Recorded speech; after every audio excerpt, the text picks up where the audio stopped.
Hi everyone. My name is Jerry Wise, and I'm a life and relationship coach, and I've been helping people for over 45 years now. I've seen all kinds of families, and even families, many families, like I'm going to talk about on this video. The video is entitled When Families Attack. And I want to bring some common sense, maybe some calmness, and maybe some direction to this particular topic. There are many of you out there who have had families who are attacking, whether in groups, whether individuals, but many times, and again, a scapegoat is often an attacking family. I hope that you'll subscribe, like, comment, and join and support this YouTube channel. These videos I provide free for people. If you'd like to go to my website, which is listed below, there's a donation button. I'd certainly appreciate anyone who's willing to give whatever amount to help keep free videos coming. They do take time, energy, effort, etc. If you would like to join and become a member of the YouTube channel, you may need to go to your browser to sign up, and not just on your phone. Or on your phone, use your browser. Don't just use the phone app. I first want to say that if you are someone who experiences an attacking family, and I'm going to talk about what an attacking family is, I suppose some of you can somewhat surmise what that might be. You're not alone. There are many people who experience that. And in fact, it is more frequent than we actually want to believe. I think it happens very often. It can be quite painful for years, even for a whole lifetime. I've talked to people in their 70s, or whatever, and they've talked about how their family has been attacking them since childhood. I want to also mention denial. Denial is one of the biggest hurdles, and I'm going to talk about some of the symptoms of attacking family, because denial is a big issue for healing when there are families who attack. And I mean emotionally attack and in many other ways. Secondly, after saying how serious it is, I also want to say it's not as serious as we think. I'm not minimizing anyone's pain, my own or anyone's pain with a very attacking family. But the problem is our over-seriousness or our seriousness about it may keep us in a state of enmeshment or equilibrium with the attacking family. And so that's a part of the struggle of being the one who's being attacked. It becomes so serious that we cannot maneuver out of it. And so working on that seriousness can be very important. And I'll talk about that a little later. We often get caught up in the keep trying harder loop, which gets us nowhere. Well, if my family's attacking me, I'll try to bake more cookies for them. I'll try to be nicer to them. I'll try to attend more things. I'll try to not yell back. I'll try not to, misstep or overstep. And then we're always trying harder, but it doesn't tend, that type of trying, because trying harder within a system only keeps the system in its status quo. It doesn't change it. And it doesn't change our functioning. They attack, I try harder. They attack, I try harder, because we're wanting them to change so we won't be attacked. But trying harder is not the approach. And I'll talk about that today too. And the bottom line, and I have been preaching this for ever since I became a marriage and family therapist years ago. The bottom line is you can live without your family. It is very difficult to live without inner peace. Now, I'm not suggesting lightly throwing families away. I'm not, but I also don't want to deify families either, to neither deify them nor demonize them or throw them away lightly. So I want to share that with people, because sometimes people will talk about, oh, well, my family is, and by the way, I may not be talking about your family. There's a whole continuum of families, a whole line from attackers who are annoying, all the way to attacking families who produce physical harm to family members. So, or financial destruction, things like that. So there's a whole continuum. I'm going to be talking about kind of the middle today. So if you fall on either end, please bear with me. I think some of the things I'll say are still helpful, but it's hard to talk to everyone's family situation on a video. And I do the best I can to kind of make it generic. And then I encourage people to get into therapy, get into coaching, contact us for help, and then we'll help you with your specific family and what things you can do.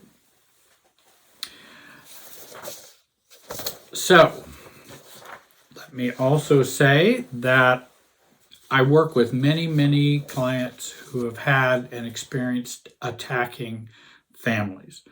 From Saudi Arabia to California to,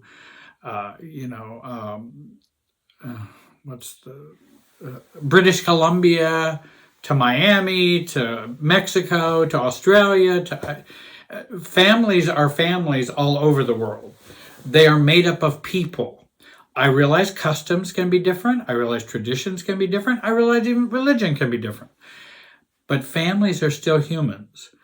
And Bowen's natural family systems approach, I think really applies to all families. Even if you dress differently, think differently, we're still a part of this creation and a part of this universe and a part of the world. And so we're going to function in a certain way.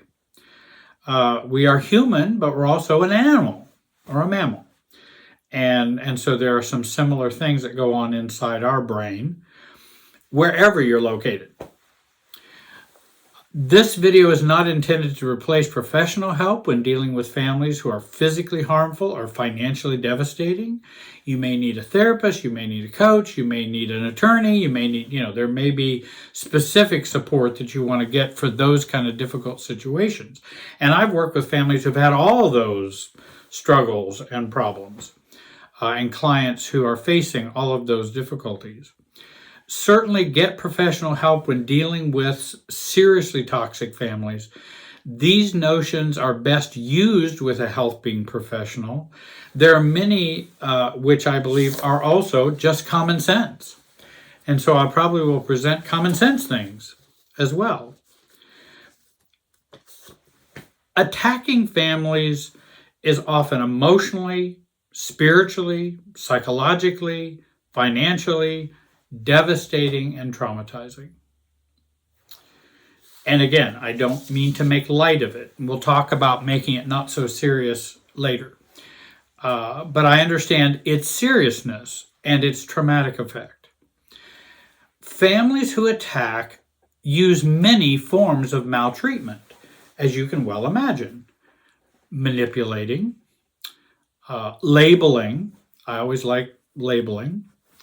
That kind of a little went along with my family. Labeling is very painful and difficult.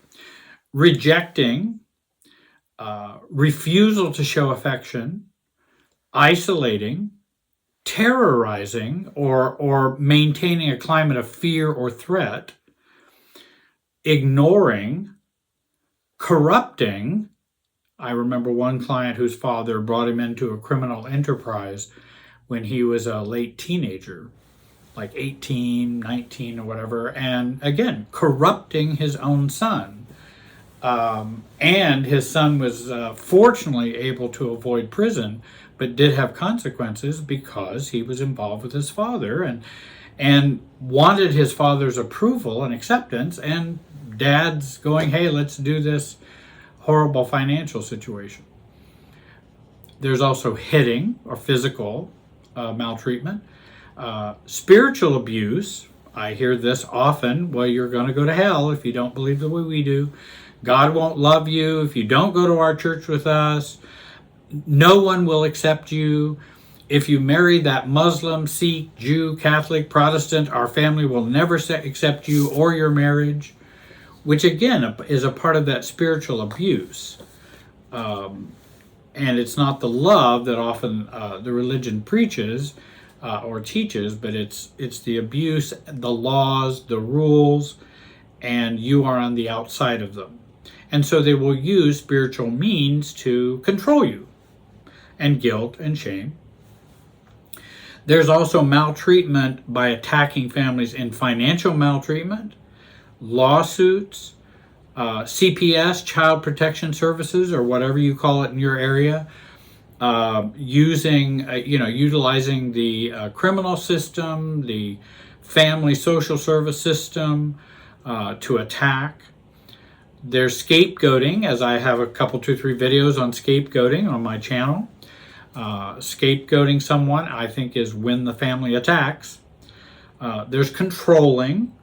Controlling can be very, very painful, difficult, and maddening. There's infantilizing, and again, bullying and possessiveness, which is, you're still my child, I own you, and you need to do what I say, I'm the parent, even though we're adults. And if you don't do what I say, then you're going to hurt your mother. She's going to feel bad. I'm going to reject you. And again, that's that infantilizing and possessiveness and bullying. Our parents don't own us. They've actually never owned us. Parents are not supposed to own children. Parents are responsible to raise, love, and nurture and educate children and keep them safe, not own them. We're not anyone's possession. There's also the maltreatment of lying and triangulating against you. Again, getting others on board to be negative towards you, or what I also call the cabal, getting the cabal of a group of people, or all the siblings against one sibling, or mom and dad and the 4 siblings against this one sibling. That's a big cabal.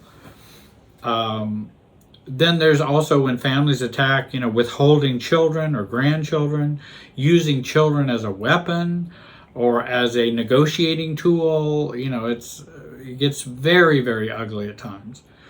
And of course, there are many other ways as well. I can't go into all of them today, but I wanted to at least share, if we're in that kind of situation where some of these things are happening, and really can even be one of the things, you've got kind of an attacking family. Because that's not an accepting, loving, mature family. It means, boundaries are crossed, or we don't have any boundaries at all. And it really is upsetting and can cause our inner peace to evaporate. And maybe we've never truly had our inner peace because we grew up in this family. Why do families attack? And I ask that in my workshops, and I go, well, why are families treating you badly? Families attack to expel something from the family. The attack is the symptom or the challenge, not the problem. Families attack to expel anger and pain that they cannot handle. And that's why I do try to help people understand that families attacking, it's not about you. It is about the family not able to handle their anger and pain, which they've never been able to deal with. And so, I think, now, it doesn't mean it's not focused at you. It can be painful. I understand that. But it's not about you. Not only do families attack to expel anger and pain, and there are some other reasons why they can attack too. If you have some mentally ill family members, if you have personality disorders, but even then you're talking about anger and pain and brokenness that's never been dealt with. So it gets expressed through the family attack. Families attack to maintain the family's super self, or one self, or family self. It's this overarching self that we're all supposed to partake of. And actually, there's a healthy explanation. When you're an infant, you don't have a self when you're an infant. We haven't developed that far. So, and some even say the only self they have is either the breast, or if they're infants, there's no sense of I-ness at that point.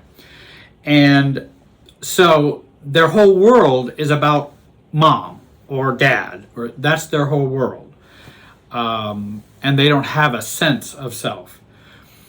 A family super self, and that's a healthy phase to not have a self as we're growing into becoming a self. A family super self is a unified self that everyone partakes of, because the real self is not allowed. And so it is not I am me in the family, it is I am us, I am we. And emotionally we function that way. And then if we get attacked, or if the system expels this anger and pain out to different members, then again, it can be very difficult, because it's the only self I've got. It's the only self I'm connected to. And it can be very difficult for us as adults.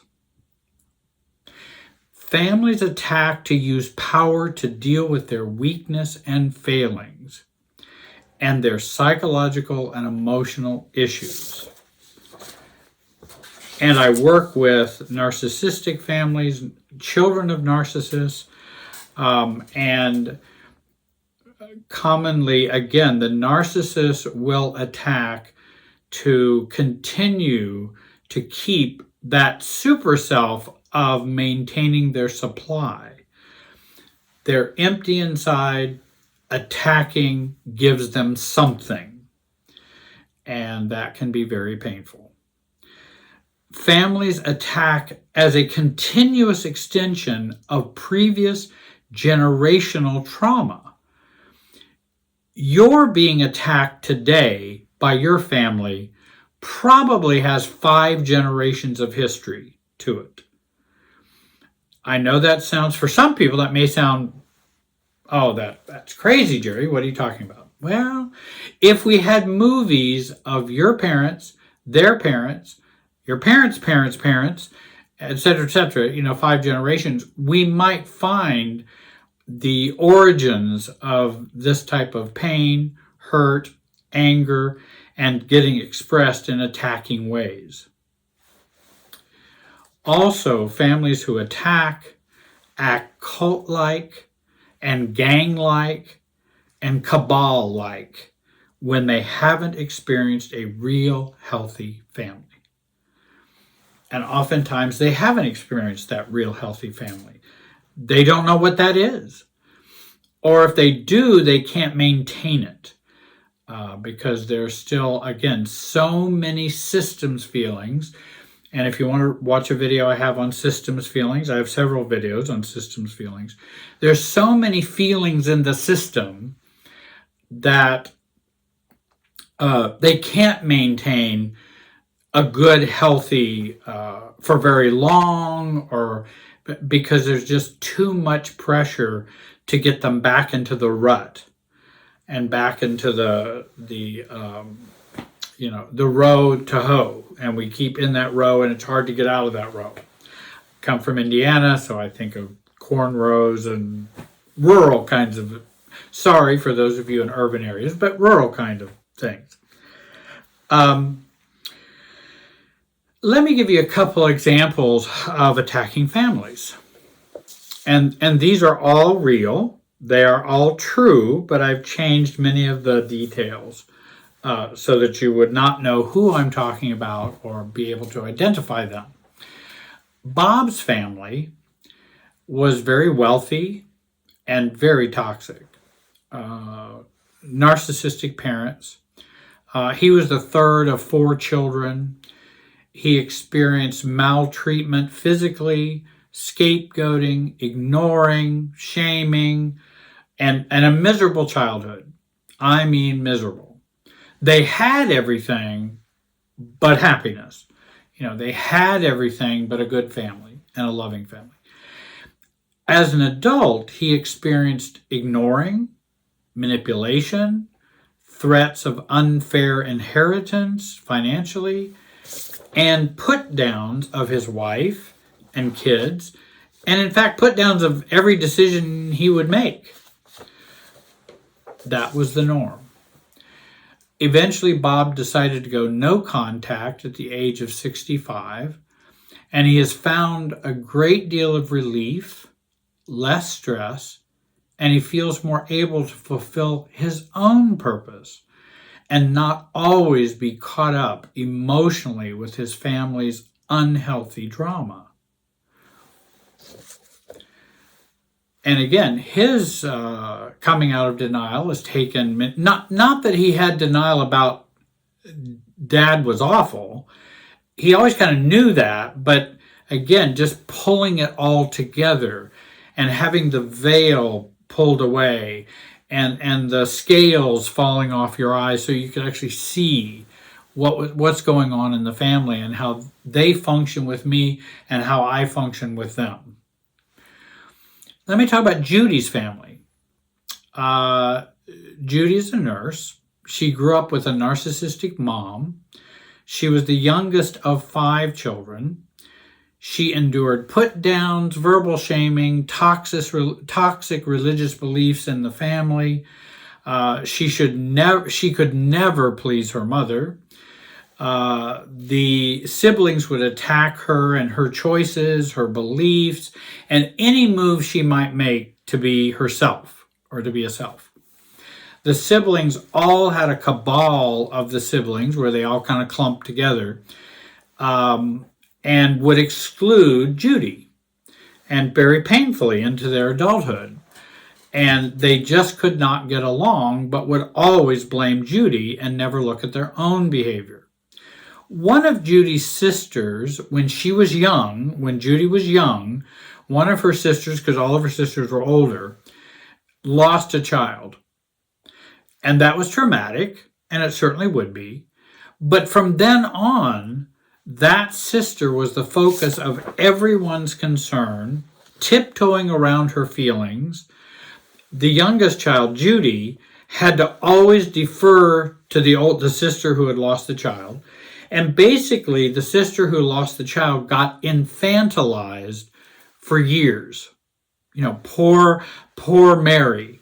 Mary. Well, this is, 4 or 5 years later. Poor Mary, and just infantilized, of which that can keep you in an unhealthy grief position. And also, there's too much emphasis in which it doesn't allow us to grow up and deal with our own challenges and problems. Mary's not the only one to have lost a child. Many people have. It would be a horrible thing to have happen. But we also want to move on with our lives. And we need to move on with our lives. It doesn't mean we can go back before the child was lost, and we'll never forget it. But our job is to live life, even with whatever comes. So Judy then later on in her life, when she was having some problems, maritally, job-wise, relationship-wise, church-wise, interpersonal relationship-wise, Judy began to become more self-aware and more self-defined and more self-regulated and actually becoming more self-differentiated. Now Judy has become and has a more positive relationship with her siblings. She's able to stay calmer around her siblings. She's able to address problems that she doesn't like or has not thought kind, and to address those. Her narcissistic mother has passed away. Her siblings have been able to confide in her more and have begun to challenge their beliefs about their growing up due to Judy's growth and maturity. She stayed connected with her siblings. She could have gone non-contact with everyone, but she stayed connected with her siblings. Those were her values, and was able to maintain more of a sense of self in a calm, non-anxious presence, which also tends to open up other people's thinking and emotional functioning, if we can do that.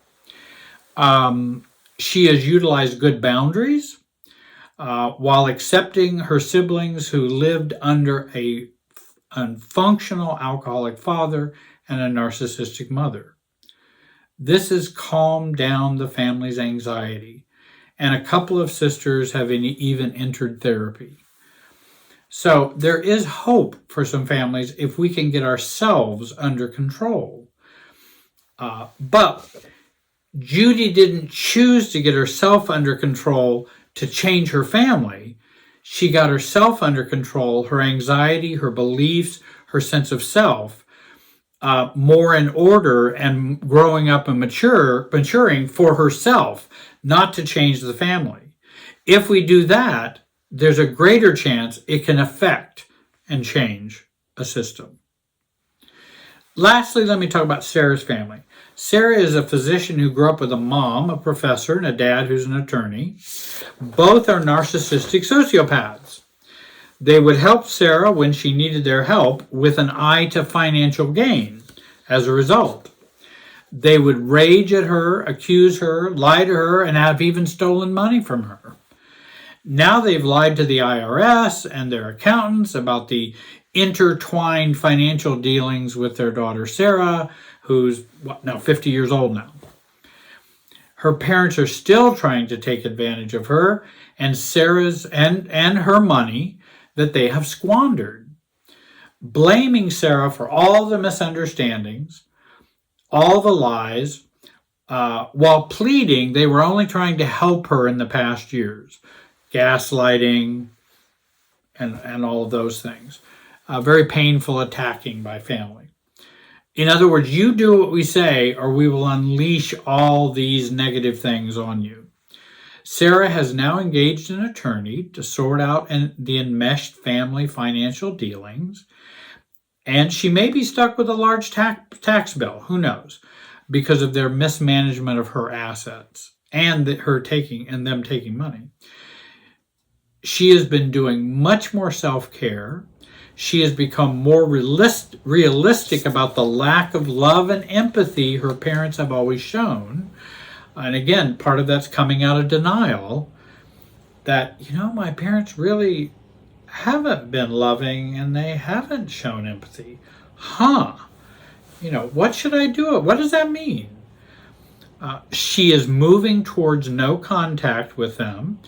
But with enmeshed families, this can be a hard process and an emotional process that is very upsetting or difficult. So it's not easy to do that. And many times when I see comments on my YouTubes, some people will say, just go no contact and let those crazy people go. Well, you may have gotten to that place. They may not be at that place. And they may have lots of different struggles, financial intertwining, dealings. I've got one man, if he just lets his family go, does he let the 62 million go and then just live free? Or does he see if there's somewhere in between he can, for inheritance, somewhere he can deal with that and have less problems in interaction with his family while also not losing financially? So not that money is money is not worth me being miserable inside. I'm not saying that. But I'm just saying the circumstances vary with people. And so let's just be empathetic to other people who are still struggling in their families. Sarah's becoming much less entangled with them, taking some losses just to be free from them. And as I have mentioned, families can attack in many ways. What can we do to deal with our functioning being challenged by an attacking family? first of all, we want to remember that we're the glue that holds together the attacking family and the cabal. You know, the gang, the cult. We're the glue that holds it together. Because if you focus on someone outside, if you triangulate on someone, the scapegoat, then we all can feel glued together and close. And, oh, you know how she is, you know how he is. And they all, have an enmeshed or an attached, they are attached due to that attack and due to the attacking process. And so we're the focus. So if we're the focus and if we're the glue, I want to melt as much of that glue as I possibly can. So I want to maybe take a gray rock approach, a technique that involves avoiding interaction with a maltreating person, someone who treats me with maltreatment, keeping unavoidable interactions brief, giving short or one-word answers to questions, communicating in a factual, unemotional way, matter-of-fact way. So going gray rock can be a help to that, so we're not providing them extra information to be able to help their glue stay together, because again, we're that glue, and again, we're the focus. We don't want to engage very much. It only strengthens their glue. And so we want to interact minimally. And we want to starve them of information if a family is attacking. Remember, it is a focus on you, but not about you. I know it's so hard to imagine that because it seems so personal. Families who attack are expelling anger, pain, to maintain the family's equilibrium, because it must go somewhere. I'm sorry you got chosen in the family system. That probably has to do with about 5 generations, as I've mentioned. And there's a good book. Oh my gosh, what? I can't remember there's a good book about thinking back many generations to the core of how these family things are happening right now. And I'll put that in the description for this video. Don't triangulate with the cabal or members unless there's an opening or someone starts to see the light, but proceed very cautiously. I would use these 6 steps. 1, admit you're being attacked, not simply annoyed or accepting the attacking anymore. We have many denial statements about attacking families. Well, that's how they are. Well, they don't really mean it. They've always been this way. We'll tell ourselves. They are my family. They're not trying to hurt me. They're just mad or moody. And we say that time and time and time again. And it keeps us in our denial of what's really happening. Secondly, understand your denial and why you have it and where you started learning it. When did your denial begin? Understanding our denial also focuses on our fears, low self-esteem, emotional dependence on the attacking family, financial dependence on the attacking family. Why do we stay in denial? Fearful that we'll have to let go of our fantasies about having a wonderful Hallmark family. It's not going to happen. Thirdly, understand your functioning and work on completing your unfinished business and issues which are at work inside you. These issues that we have inside, yearning for parents who will love us, not caring for ourselves and being overly critical of ourselves, Those kinds of issues will keep us bound to this attacking family. I do like the book Inner Bonding, and I would recommend that by Margaret Paul. I think you might find that helpful because we don't want to be bound by those issues. It will only keep us bound and connected to the attacking family. Fourthly, confront or alert your family of your new awareness and pain, if possible. Not always is that possible. Not always is it advised. You may want to get some help as to whether you do that. But you can advise them, I am unhappy with being criticized so often. I'm putting the family on notice that I am unhappy with being criticized so often. I don't like the questions about my personal life. I will share with you things about me on my timetable. When I come over, I do not want to hear about Mary, Karen, Bob, Steve, my career, my relationships, my looks, etc., etc. I have been unhappy about this for a long time. You can also say, and this is not the kind of relationship I want to have with my family. And if you want a different relationship, I'm open. If you don't, then we may be drifting apart. Fifthly, pay attention to your personal true feelings and to your system's feelings. You can learn more about those. Take a look at the video called True Systems versus Systems Feelings. I made a video and that might help you to, so you can kind of gear, is this how I'm really feeling or is this how I'm supposed to be feeling? And see, that's the difference. One is how I'm really feeling.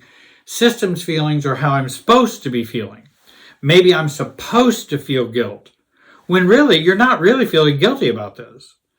I don't feel guilty about anything I just did, or I don't feel there's really any need for any guilt, but I feel guilty. That's systems guilt versus true guilt. Sixth, take your power back. Learning to say no. Great book, When I Say No, I Feel Guilty by Manuel Smith. Setting boundaries. Enforcing boundaries. Explore no contact if necessary, or even a very low contact. You can say, I will no longer allow you to criticize and correct me. I am no longer a child, and I don't expect to be treated like one. Learn to say, please stop. You must stop. Stop or I will leave. You heard the intensity of those three. It's okay if they'll stop if I say, please stop. I'll interrupt people if they're being attacking. I will just interrupt them and say, please stop. And if they're not going to stop, then I'm going to exit. Be sure to be a mirror and not a sponge. The Ross Rosenberg, observe, don't absorb. Be a mirror, not a sponge. In other words, I'm going to mirror back to you what I see you doing. I'm not going to absorb the feelings because of what you're doing. And these are things that I teach in my sessions with clients. Maybe even, I don't like how you are acting towards me when you continue to put my wife down and that I'm a bad husband.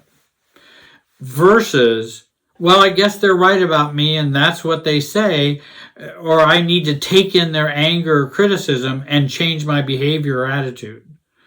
One is mirroring, one is absorbing or being a sponge. And then, of course, we want to stop trying harder and harder and harder and work on letting go and detachment. Life is short. I hope you'll subscribe to the channel. You'll join, like, and comment. If you want to make a donation on my website, I'd certainly appreciate that. I want to thank you all for joining me today. Have a great day and be wise.